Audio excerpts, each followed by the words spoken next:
momento vamos a hablar lo que es entrevista en crisis. ¿Qué es una crisis? Es cuando una persona tiene problemas cotidianos pero no ha encontrado la solución para enfrentarlas. Una crisis se debe atender en el momento inmediato. Por lo general son personas que su vida está en riesgo. En una entrevista en crisis se deben concretar los objetivos. No, pues obviamente en una entrevista en crisis no podemos entender cada objetivo en cada sesión, sino que debemos reducirlos y combinarlos para lograr así una meta. ¿Qué debe que tener el terapeuta? Debe que mostrar un genuino interés por la persona, debe que estar calmado, debe que proporcionarle ayuda si así lo requiere. Es un emparejamiento cliente-terapeuta o paciente-terapeuta. ¿Eso qué quiere decir? Que los dos tengan claro cuál va a ser el rol de cada uno, pero complementándose en el lenguaje y en la información. Tenemos que tener en cuenta que el cliente o el paciente y el terapeuta vienen de contextos sociales, culturales y familiares diferentes, lo que van a permitir una mayor interacción para una buena comunicación y así poder complementarse en lo que necesitan mediante las sesiones para lograr el cumplimiento de un objetivo ya propuesto en las sesiones anteriores o en la primera sesión. Durante las consultas encontramos que hay dificultades por parte del terapeuta y otras dificultades por parte del cliente. Estas son las dificultades, problemas. Vamos a nombrar las dificultades por parte del terapeuta. El terapeuta etiqueta a un cliente como difícil en vez de ver la situación como un problema a resolver. Muchas veces los terapeutas, cuando etiquetan a un cliente como difícil, creen que ya no pueden hacer nada con ellos y por ende ven que no hay nada que resolver. Para esto se debe contar con las habilidades de innovación y de creatividad, ya que a veces al ver estos casos encontramos un desafío y tenemos que ser creativos e innovadores para darle una solución a este problema. La segunda dificultad que tenemos es que el terapeuta experimenta intensas reacciones emocionales. Esto quiere decir que no solamente tiene emociones de afecto, de cariño, sino que también otras emociones como de rabia y también de enfado, ansiedad o aburrimiento en respuesta a la interacción con el cliente.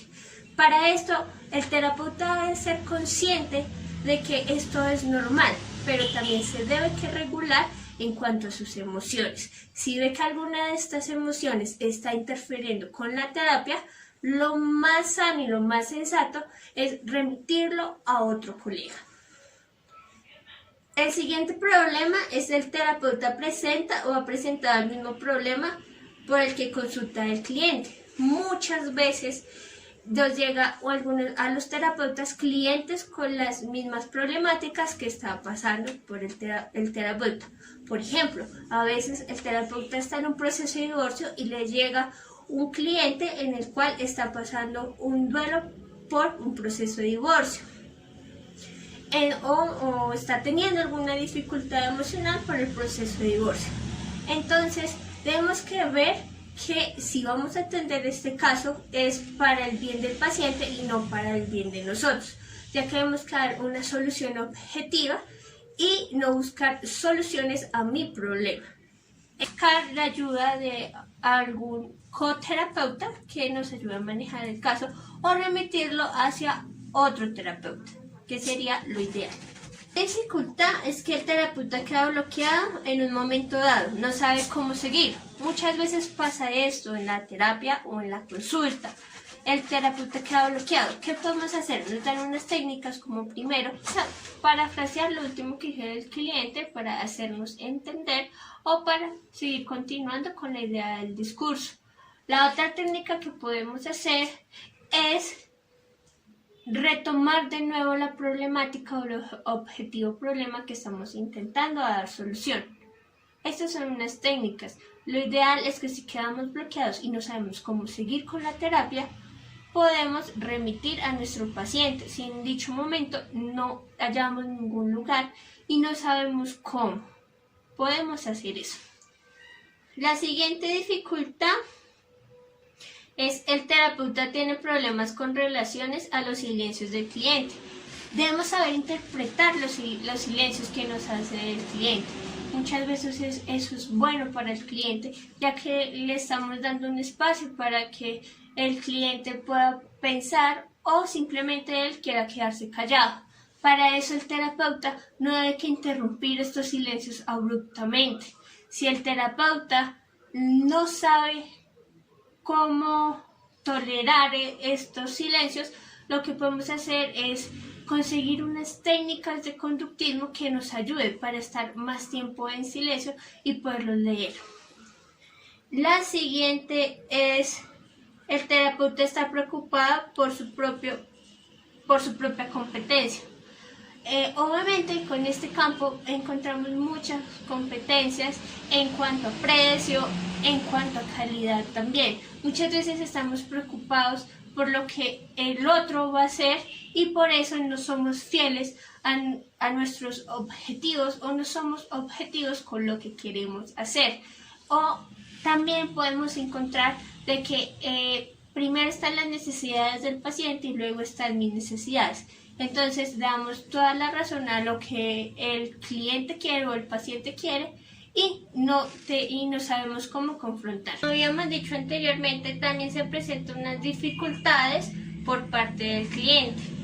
En ellas encontramos que el cliente no acude a consulta voluntariamente, sino presionado o llevado por otro. Muchas veces este es el caso de los adolescentes.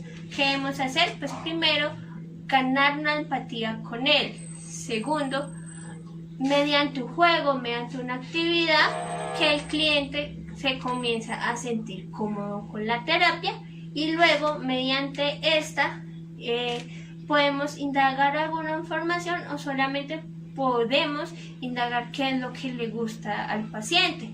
Podemos mediante el juego, mediante la charla, comenzar con cuáles son los gustos o qué es lo que le gusta a él. La segunda es que al cliente le cuesta hablar de sus problemas. Esta problemática está muy ligada al punto anterior, ya que obviamente si uno no va por voluntad propia le va a costar hablar sobre los problemas que tienen o porque uno no considera que debería estar allí. La siguiente dificultad es que el cliente no quiere contestar ciertas preguntas o hablar de ciertos temas. Hay temas que el cliente considera que no se puede tocar. Para eso siempre le vamos a hablar de que esto es confidencial, de que nadie más va a saber sino solamente él.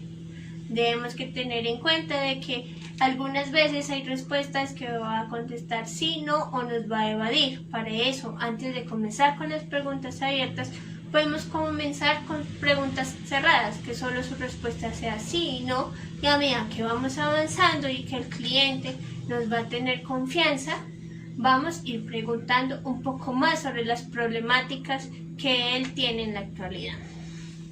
La siguiente es que el cliente es prolijo, demasiado extensa. Le gusta dar sus explicaciones. Hay clientes hay clientes que son muy extensos, dan demasiado detalle en la información. ¿Para qué? Para que tengamos porque ellos a veces consideran que el terapeuta debería tener esta información o simplemente esa es una forma de ser de ellos. Lo que debemos que hacer es decir que agradecemos mucho esa preocupación y esos detalles, pero lo que queremos es una síntesis o un resumen de lo que él considera lo más importante que está pasando. Siempre de una manera cordial y empática le vamos a decir eso, que muchas gracias por lo que él considera y que entendemos su preocupación, pero que necesitamos una síntesis. La siguiente dificultad es que el cliente divaga, se va del tema de modo improductivo. Esto quiere decir que a veces el cliente nos va a esquivar algún tipo de preguntas. Para ello lo que podemos hacer es primero hacer la pregunta y si vemos que se va por otro tema, pues le decimos que cómo se siente con eso y retomamos la pregunta inicial. Pues para eso debemos que ser estratégicos al momento de que el cliente no se nos desvíe del tema. Muchas veces estos temas necesitan confrontación, es decir, cuál es la razón que el cliente tiene para que no nos dé o para que evada ese tema. El siguiente problema es cuando el cliente llora. Muchas veces cuando el cliente llora, el terapeuta se siente muy incómodo y quiere interrumpir ese llanto. Para eso, cuando el cliente llora hay que darle su espacio para llorar. Si tenemos un pañuelo, pues se lo ofrecemos y que el cliente, cuando se sienta mejor, vuelve y retoma el tema. Si vemos que no es así, pues evidentemente tenemos que plantear cuál va a ser la mejor técnica que necesitamos para poder indagar esa información que necesitamos, pero que el cliente se sienta cómodo con la. La siguiente es que el cliente manifiesta que para seguir como está no merece la pena seguir viviendo. Aquí encontramos ideas o pensamientos en crisis. Muchas veces acá tenemos que tener en cuenta si el paciente alguna vez ha intentado suicidarse, la información más detallada, cuándo fue, en qué momento fue, cómo fue, a dónde lo llevaron, cómo fue la atención que recibió. Si vemos que el cliente o nuestro paciente va a tener una posible crisis, lo que podemos hacer es darle un número telefónico de 24 horas. Segundo, si él aprueba, obviamente, estar en contacto con algún familiar de él para que sepa de la situación y así poder estar más. Hay que tener en cuenta que para esto siempre debemos estar disponibles para nuestro paciente. Si le damos este número de 24 horas, estar disponible, no que cuando el cliente se encuentra en una crisis, nosotros simplemente colgamos el teléfono y no le contestamos, sino que ya le hemos dicho y por eso es que nos llama o acude a nosotros. ¿Aló? Hola Andrea, cuéntame el motivo de tu llamada. Es que no sé qué hacer, mira que Mauricio me terminó. Comprendo. Todos hemos pasado por esta situación y lo importante en estos momentos eres tú. Todos enfrentamos el duelo de una manera diferente, así que... No sé qué hacer, es que me tomé unas pastas, no me quiero morir. ¿Cuál es el medicamento que te has tomado? ¿Lo tienes cerca? Ay, son unas blancas, creo que eran ibuprofeno, no sé, creo que eran ibuprofeno, pero yo no me quiero morir, mis papás, ¿yo qué hago? Bien. ¿Y en esos momentos te encuentras sola o estás con algún familiar?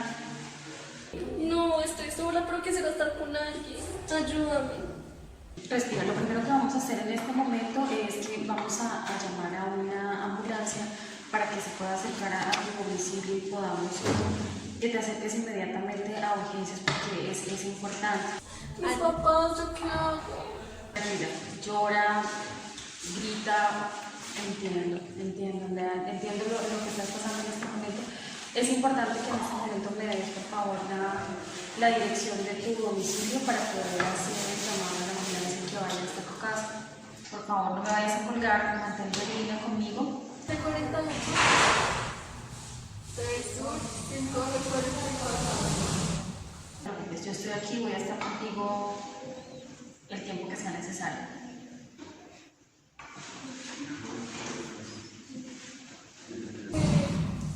No sé qué hacer, ¿qué hago? No me quiero morir. Sí, Andrea, estamos... Sí, no te preocupes, voy a estar acá, voy a estar durante toda la llamada y todo el tiempo que sea necesario acompañándote hasta que vengan los profesionales a... Claro, Andrea. Y todos se retornan diciendo, yo entiendo que estás preocupada por tu familia, porque no los quieres dejar solo. Yo entiendo cuál es tu preocupación en este momento y todos enfrentamos una situación de dolor de manera distinta. No te sientas mal por eso y vamos a salir de esta situación. No te preocupes.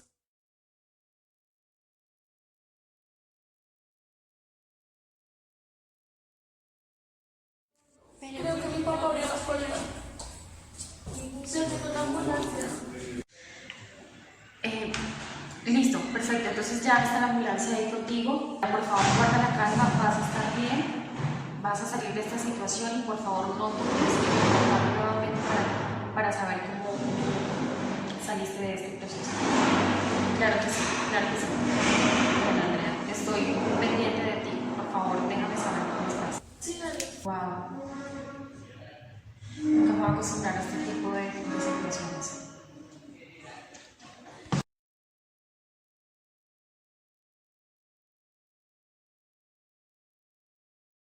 Hola Andrea, Hola. ¿cómo estás? ¿Cómo te has sentido? Ya mejor. Qué bueno verte, me alegra muchísimo que estés nuevamente conmigo y aquí estoy para ayudarte. Muchas gracias. Sí, sí. Me di cuenta realmente de la importancia que tienen las terapias